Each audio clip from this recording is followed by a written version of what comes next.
There's an old saying, piles of miles is the secret of big league road racing.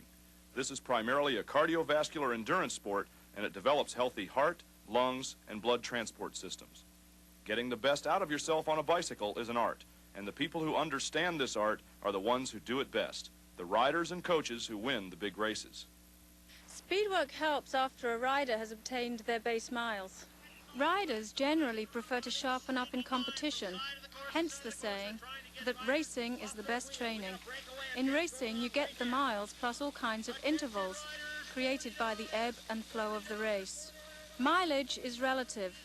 While some outstanding racers have always had a natural capacity to absorb many miles, it's important for beginners to work up gradually.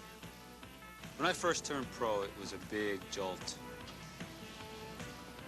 I've been averaging under 300 miles a week, which was okay for criterium racing, but I wasn't prepared for the big leagues in Europe. I had to double my miles, and my body had to play catch-up.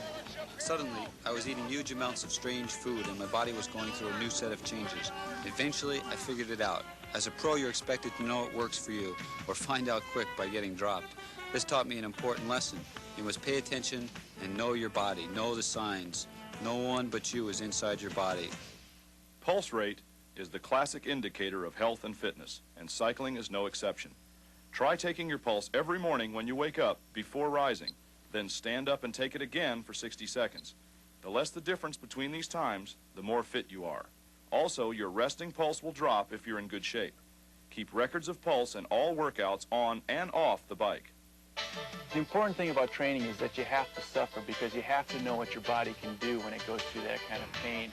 And if it's going to be a new feeling for you in the middle of a race, or even if it's just a touring ride, it's going to hurt a lot more than if you've been accustomed to it all along through your training ride.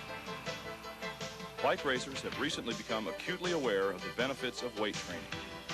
When I first got serious about cycling, I found that I really lacked upper body strength. In the off-season, I concentrate on upper body development using free weights and Nautilus. Running, cross-country skiing, and speed skating provide excellent winter training. Don't let the cold weather keep you from riding. Just be prepared. Wear clothes that breathe and break the wind and can be easily taken off when the weather changes. Wearing a hat will also keep you warm. After climbing a large hill, put on a plastic jacket or put a newspaper under your jersey to keep you warm on the downhill. When riding outdoors is really impossible, rollers and wind trainers can be very useful. The fitness levels achieved by triathletes are testimony to the benefits of multi-sport training. Most of the riders on the 7-Eleven team do some type of interval training. They're tough, and anyone who says they enjoy them is a little bit crazy, but they're the one surefire way to get into peak cycling performance.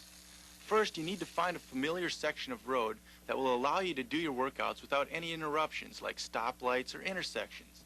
Secondly, have a planned workout, with the intervals ranging in time from 1 minute for beginning riders up to 5 minutes for competitive racers.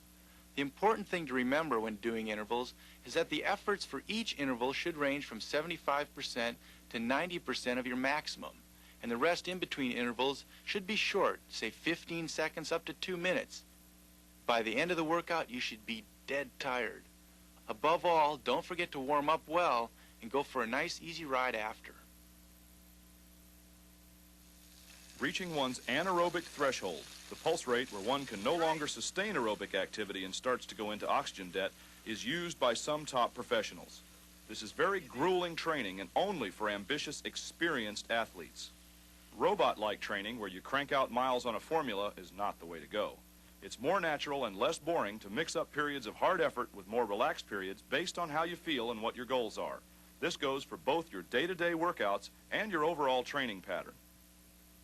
Speed work is important. The classic professional approach is a well-kept secret: motor pacing. Motor pacing is not for beginners. Speeds are high, around or above 30 miles per hour. Don't even think about doing this with anyone who hasn't got real racing experience. Use a small motorcycle and wear a hard helmet. If you doubt your bike handling, forget it.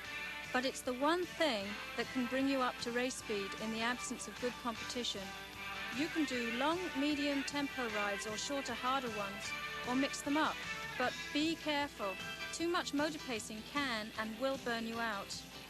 Motor pacing is also illegal on most highways, so check with your local authorities, unless you have a really good sprint.